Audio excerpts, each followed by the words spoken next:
Hey guys, welcome back to my channel, and if you're new, welcome. Today's video, I'm going to be showing you how to make a DIY super easy rock background. Insert image here because it's downstairs and I'm upstairs. So I've been asking you guys on Instagram and Twitter, showing you little sneak peeks, who you thought this was going to be for. So this rock background is for Queso, my leopard gecko. She is getting an upgrade. She is still currently in her quarantine setup. Not because she's still in quarantine, because she's not, she's out of quarantine, but because I just need to do an upgrade for her. I was waiting until I moved home, got everything reorganized, because I was planning on putting her in the 18x18 Exoterra that her and Chalupa came with. So I was just waiting to move around a couple things so I could fit that in here. And I decided that I didn't want to use that, I wanted to use something else. So she's still currently in her quarantine tub setup, but we are moving her into her big girl enclosure. So I really wanted to go all out for her enclosure. I'm starting to do lots of upgrades with my animals, and I want to make their enclosures as awesome as I possibly can, and I want to go bioactive with as many as I can. So right now I'm currently looking at making hers bioactive. Details on that to come, but this video is just about the background. So I tooled around a lot, did a lot of research, trying to decide what route I wanted to go before deciding on what I was going to do. Now I did this completely on my own, so if I can do this on my own, you can certainly do this on your own.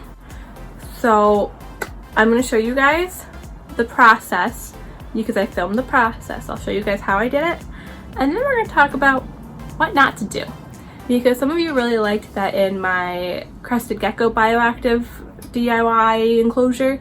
You liked that I showed the whole process, what I didn't like, what I would do differently, because I think DIYs are always like step-by-step perfection. This is how to achieve the product. They don't usually tell you what not to do, so that's where I come in, because no one told me what not to do. So I did things that I shouldn't have done, and now I learned from them, and I can tell you guys not to make the same mistakes that I did. So supplies you can get right at Home Depot: aquarium safe silicone from Loctite, some grout, and some styrofoam. So step one is to measure and cut out your background piece. This is the piece you're going to build onto, but you also have to cut it out to make sure it's going to fit in your enclosure. So that's what I'm doing first. I'm cutting out this background piece to fit in my 20-gallon long enclosure that I'm going to be using.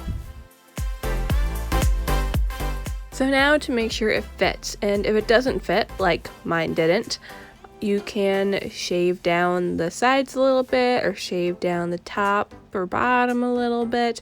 So I had to do that a couple times before I got the perfect fit. So now's the fun part. You get to let your imagination kind of run wild, and you get to build your background. So you can use different size pieces of styrofoam to create rocks or structures or hides. And I use toothpicks to attach everything until I know where I want it, and then I attach them all using that aquarium safe silicone from Loctite.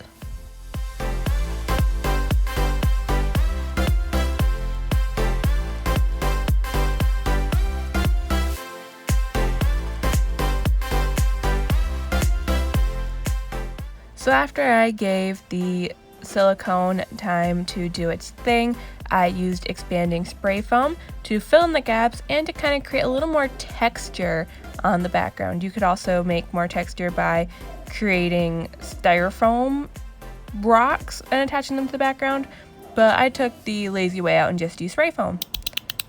And then just shaved it down to create more rocky structures. I want to look more like rocks and less like a tropical background, I guess.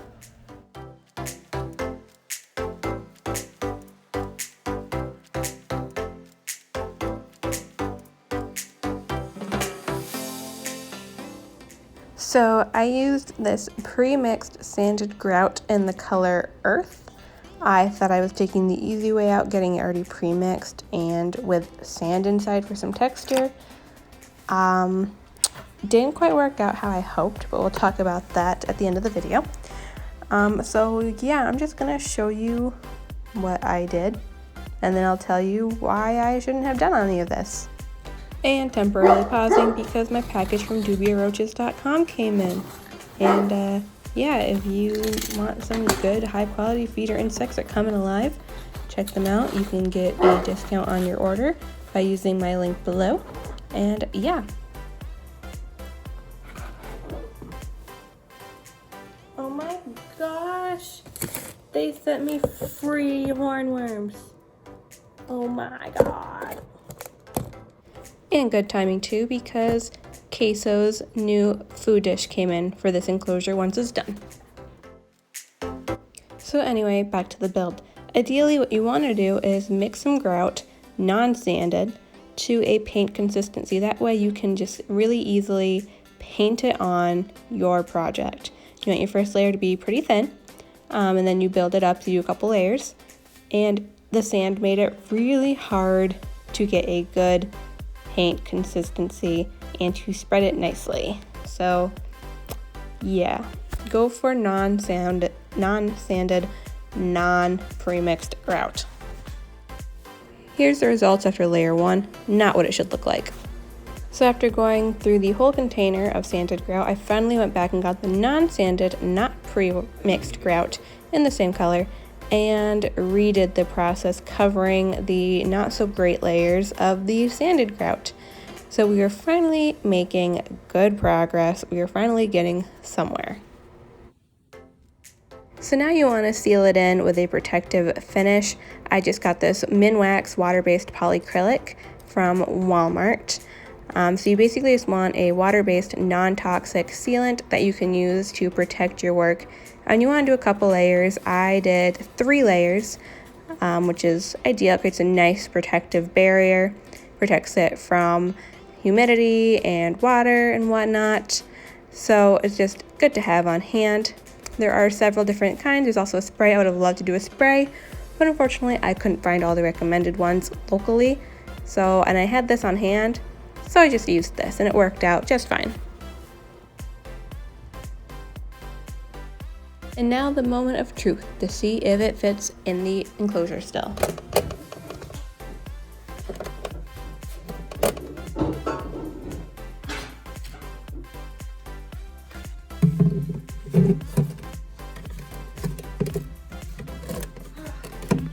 So unfortunately this piece, because the grout made it a little bit thicker, doesn't quite fit under that little ledge like it was supposed to. So I ended up breaking it and had to re-silicone it back on and do some finagling. So it's just going to stick out a little bit. But yeah, overall it fits still inside of the tank. So that is the background. I ended up really liking how it turned out. For the most part, obviously there are things I would do differently. So first things first, don't take shortcuts. First thing you have to keep in mind, when you are adding grout and everything, your layers or your formations are gonna get a little bigger. So if you're making separate pieces, like how I made the background and then I made that separate little corner piece slide in there, I made them fit super snug when it was styrofoam. So when I added grout and everything, it wouldn't fit back in there really nicely. So I have to leave it sticking out from the background a little bit, and I actually broke it trying to shove it in there. So then I had to re-silicone it like you saw, and yeah. So keep in mind, you're doing all these separate pieces to fit together, that when you add grout, it's gonna make it a little thicker. Same with the background. I really had to try and mess around and work with that background to get it to fit flat in there. I ended up doing it, so it didn't end up too wide. I was a little concerned for a while there because I got one, like half of it laying flat and the other wasn't quite flat yet. So I was a little concerned, but I took it back out and started over and just tried to make sure it all went in evenly at the same time, and that seemed to work. It fit good there. It's just that corner piece that doesn't quite fit in the way I intended it to. So next part, don't take shortcuts. So as you saw, I started out with pre-mixed sanded grout. I thought I was being smart because it was already mixed up for me, so I didn't have to deal with carrying the big heavy bag and mixing it myself. And it was sanded already, so it already had the texture in it. So when it was drying, I did like how it looked. However, because it was, I don't know if it's just because it was pre-mixed or because it was sanded, ideally you want to mix your grout so it's like a paint consistency so you can just paint it on. It was either super watery with all the sand sitting on the bottom or too chunky. Like there was no paint consistency with the sanded pre-mixed grout. Like there was no paint consistency. The next thing is that pre-mixed sanded grout wouldn't stay on the foam, wouldn't stay on any silicone. It wouldn't stay on the expanding foam where I hadn't cut it. So where it was just like still the expanding foam after it had expanded and dried, it would not stick to that. So the very first layer of grout you do, you want it to be pretty thin. You want it to be a nice thin layer, and then you just make the next layer a little thicker, and then you add your third layer. So you want to do about 3 layers of grout. And my first layer, because I was annoyed that it wasn't covering the expanding foam, I just took globs of it, the pre-mixed sanded grout, right out of the tub and just globbed it all over. So it created nice rocky looks, but it was so not how you were supposed to do it. So I ended up having to leave that to dry even longer than I intended because I knew it was super thick and I wanted to make sure it was dried all the way before I added more layers. So don't do that. Don't just put globs of grout on. Make it paint consistency and do a nice thin layer to start off, and then add your other layers. Paint consistency, not globs. So I ended up running out. I did a lot of layers because there's a lot not getting covered because it was hard to paint on that. Also using a paintbrush, the sand clumped up in the paintbrush, so it was just it made it very hard to paint on because it was just globbed with sand and not a paint consistency. So I wasn't comfortable with the layers I did. I needed more layers, so I went and bought the mix it yourself non-sanded grout, and I was able to get a paint consistency. It painted on so easy. Honestly, don't take shortcuts. Right off the bat, go for the non-sanded grout. That's a powder. You have to mix it yourself, because if I had just done that to start with, this project would have already been done a while ago. I made this project go on way too long because I used that pre-mixed sanded grout. So ideally my plan was to just grout, and on the last layer of grout I was going to sprinkle sand on to create that texture, because that's what a lot of people do. If you want that texture, you sprinkle play sand over it. So that was my plan. But then I saw that they had sanded grout and I was like, oh, I can save myself the trouble. It's already got sand in it. Wrong. Don't do that. If you want like a sandy, rocky, bumpy texture, sprinkle sand on your last layer of grout. So by the time I was using normal grout, I was just ready to be done. So I skipped the whole sand thing. Because I used the sanded grout to start off with, there is still some texturing. It's just not quite as sandy looking, but there is still texture. So I'm still okay with how it looks. The next tip I have for you, and it might be my last one because the last one I could think of, is when you're building with your styrofoam and whatnot, when I made the little cave, I wasn't entirely sure how people did that stuff. Now that I know, I'm never doing it the way I did it again. So I cut up all these little pieces and stacked them and shoved toothpicks in. And then I had to go through and kind of take them apart to silicone them all and stick them back together, and oh, it was way too much work. So what I recommend doing is what I started out doing and then I stopped doing it and took it apart, which was dumb. If you're gonna make like a hide or something, just make a square. Just use flat pieces, and then you can take those little silicone pieces or those little styrofoam pieces and glue them on to that flat piece, instead of trying to make all these stacked tiny pieces your wall, because that was a pain in the butt to silicone. It was super hard to grout too, because it's all these like indents and hard to reach places like I could not get with a paintbrush. So make your hide out of flat pieces and then use tiny pieces of styrofoam and silicone them on.